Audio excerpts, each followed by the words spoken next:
भोपाल की जसविंदर कौर ने दुबई में जीता ग्लैमर मिसेज इंडिया 23 का ताज। कहा, विवाहिता को भी है सपने देखने का हक। विवाहित होने का यह अर्थ कतई नहीं कि महिला सपने देखना भी बंद कर दे। मैं हर उस सोच को बदलना चाहती हूँ जो एक विवाहिता को सिर्फ चौके चूल्हे व बच्चों की परवरिश तक सीमित देखना चाहती है। इस एक जवाब ने न्यू जेल रोड भोपाल निवासी जसविंदर कौर को 0 फिगर कैटेगरी में ग्लैमर मिसेज इंडिया 2023 का अवार्ड दिलाया। यही नहीं, उन्हें best smile, best photogenic face और बेस्ट कॉस्ट्यूट अवार्ड भी मिले। जसविंदर का इरादा फिल्मों में भाग्य आजमाने का है। वह एक साधारण मध्यमवर्गीय परिवार से हैं तथा पूर्व में airlines cabin crew staff member रह चुकी हैं। ये जानकारी जसविंदर कौर ने दी।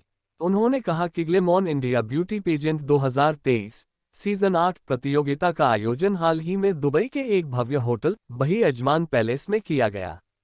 श्रीमती मान दुआ द्वारा स्थापित और निर्देशित फिल्म फेयर मिडिल ईस्ट की इस प्रतियोगिता में अनेक नामी हस्तियां शामिल हुईं। प्रतियोगिता के लिए चयन की प्रक्रिया करीब 6 माह पहले शुरू की गई थी। इसमें भारत से 43 प्रतिभागी चुने गए। मैं उनको यही मैसेज देना चाहती हूँ कि अपने आप को कमजोर नहीं समझिए, क्योंकि अगर आप अपने आप को कमजोर समझेंगे तो पूरी दुनिया आपको दबाएगी और कमजोर मानेगी। तो अपनी क्वालिटीज को देखिए और अपनी क्वालिटीज को निखारिए और आगे बढ़िए, क्योंकि हर कोई ये चाहता है कि लड़कियां ये नहीं कर सकती, बट नहीं, हम सब कुछ कर सकते हैं। क्योंकि हम जब किसी शादी करके किसी और का घर संवार सकते हैं तो अपनी जिंदगी क्यों नहीं संवार सकते। मुझे एक मेन टाइटल मिला ग्लैमर मिसेस इंडिया 2023 का। इसके अलावा मुझे मिसेस बेस्ट टैलेंट मिला, क्योंकि मुझे लगता है कि मैंने बहुत, जैसे कि मैंने आपको कहा कि मैंने अपने भारत को रिप्रेजेंट किया, जो कि हमारे महाभारत की एक थीम बनाई थी। और बेस्ट नेशनल कॉस्ट्यूम मुझे मिला वहाँ पे, क्योंकि मैंने एक नेशनल बर्ड को रिप्रेजेंट किया और उस कॉस्ट्यूम को बनाने में मुझे बहुत ज़्यादा मेहनत लगी थी। और फिर बेस्ट स्माइल, मुझे लगता है मैम को मेरी स्माइल पसंद थी, तो मैम ने मुझे बेस्ट स्माइल भी, जूरी ने मुझे बेस्ट स्माइल दिया और बेस्ट फोटोजेनिक दिया। और भी लड़कियां जो प्रैक्टिस, टोटल 46 कॉम्पिटिटर थे ऑल ओवर इंडिया, सारे ये डिफरेंट स्टेट से आए हुए थे और बहुत टफ कॉम्पिटिशन मुझे मिला था वहाँ पे। बहुत सारे राउंड हुए थे वहाँ पे। हमारा ऑनलाइन सेशन यहाँ से ही स्टार्ट हो गया था, लेकिन 1 अगस्त जब हम दुबई पहुंचे तो हमारा ट्रेनिंग स्टार्ट हुई थी। फिर हमारा 1-on-1 सेशन हुआ था, जिसमें से 8 से 10 जूरी थी, जिसने हमसे बहुत सारे क्वेश्चंस किए गए थे। फिर हमारा टैलेंट राउंड हुआ था, जो कि आप चूज कर सकते थे, आपको डांस करना है या फिर सिंगिंग करनी है। मैंने डांस चूज किया था और मैंने अपना कल्चर रिप्रेजेंट किया उस डांस में। मैंने महाभारत का एक थीम बनाया हुआ था, उस पर डांस किया और एक एक्ट भी था और डांस भी था, क्योंकि आजकल बहुत सारे हमारे सारी जो चीज़ें हैं वो लोग भूल रहे हैं, तो मुझे उसको रिप्रेजेंट करना था, तो वो मैंने किया। नेशनल कॉस्ट्यूम राउंड में मैंने नेशनल बर्ड का एक कॉस्ट्यूम बनाया था, जो कि बहुत यूनिक था और उसका मुझे बेस्ट नेशनल कॉस्ट्यूम का अवार्ड भी मिला। नेशनल टैलेंट का भी अवार्ड मिला है मुझे। एक मेन टाइटल तो मैं जीत के आई हूँ और उसके अलावा भी मुझे 4 और सब टाइटल्स भी मिले। से आया था, तो हर एक लड़की का सपना होता है ग्लैमरस इंडस्ट्री में जाने का और वो एक लाइफस्टाइल भी देखने का। तो एक टाइम पर भी मेरा एक सपना था कि मैं भी ऐसा मिसेस इंडिया या मिस इंडिया में जाऊं, पर बिकॉज ऑफ द जॉब मैं मिस में नहीं जा सकी। पर मुझे फॉर्चुनेटली मैं अपने आप को मानती हूँ कि मुझे मिसेस में जाने का मौका मिला। तो मेरे हस्बैंड ने मुझे मोटिवेट किया था, क्योंकि एक टाइम पे मैं भूल गई थी, पर उन्हें याद रहा था कि मेरा एक सपना है कि मैं भी इंडस्ट्री में एक बार देखना चाहती हूँ जाके क्या होता है। तो फिर जब मैंने ऑनलाइन इसके बारे में सर्च किया तो मुझे ग्लैमर के कोऑर्डिनेटर्स ने सारी इन्फॉर्मेशन दी कि हम कैसे उसको ऑर्गेनाइज करते हैं, हमारा ऑडिशन कैसे होता है। तो उन्होंने ऑडिशन, लकीली कि ऑडिशन भोपाल में भी हुआ था, तो मैंने वहाँ पे पार्टिसिपेट किया और वहाँ से मेरी 6 महीना पहले जर्नी स्टार्ट की। परिवार ने कैसा साथ दिया आपके? मेरे परिवार ने शुरू से लेके मेरा साथ दिया है। शादी से पहले मेरे माँ बाप मेरे बैकबोन थे, आज भी मेरे माँ बाप मेरे बैकबोन है, प्लस मेरे हस्बैंड और ज़्यादा मुझे सपोर्ट करते हैं।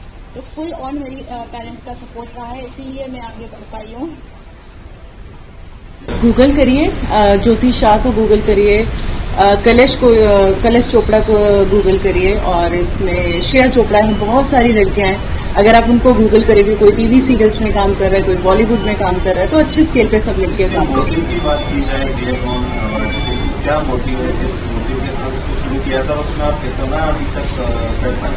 मेरा मोटिव ये था कि हम जो हमारा हिंदुस्तान का कल्चर है वो हम इंटरनेशनल लेवल पे ले जाके प्रमोट करते हैं, क्योंकि हम लोग अपना कल्चर भूलते जा रहे हैं। आज के बच्चों को देखो तो हमारा जो इंडियन कल्चर है, वो बैकग्राउंड है, वो हम सब भूलते जा रहे हैं। तो वो उसके लिए मेरा मेन है कि हम जितना भी हमारे हिंदुस्तान का कल्चर है वो हम एक स्टेज बनाए, उसके ऊपर हम प्रमोट करते हैं उस कल्चर को। फीस रखते हैं, हाँ, एक कॉमन फीस, नॉर्मल फीस जरूर रखते हैं, बिकॉज अगर फीस नहीं होगी, आप लोग स्कूल जाते हो तो स्कूल में अगर आप फीस नहीं दोगे तो मुझे नहीं लगता कि आप सीरियस होकर पढ़ोगे। तो इसमें भी एक स्मॉल अमाउंट रखा जाता है कि जो अमाउंट रखा जाता है वो उन्हीं के लिए होता है, और इसमें मेन हमारा स्पॉन्सर्स के ऊपर होता है। इसका जो अभी फिनाले हुआ है वो दुबई है, नेक्स्ट सीजन आ रहा है उसका हमारा श्रीलंका है।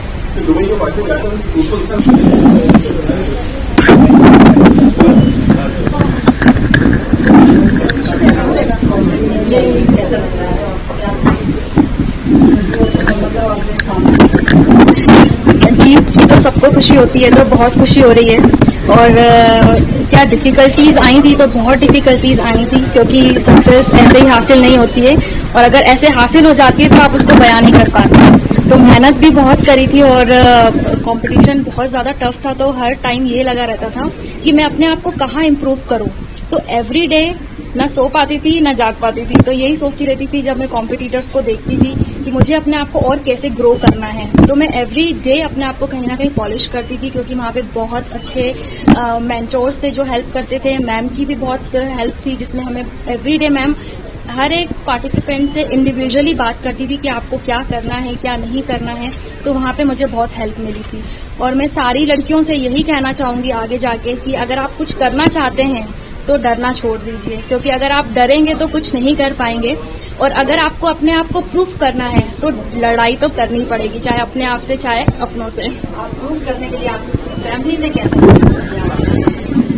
मेरी फैमिली हमेशा से ही सपोर्टिव रही है, और मेरे पेरेंट्स ने, मेरे हस्बैंड ने बहुत ज्यादा सपोर्ट किया है, क्योंकि एक टाइम पे ये जो ड्रीम है मैं भूल चुकी थी, लेकिन मेरे पेरेंट्स ने बोला तुम शायद ये करना चाहती थी तो फिर से ट्राई करो।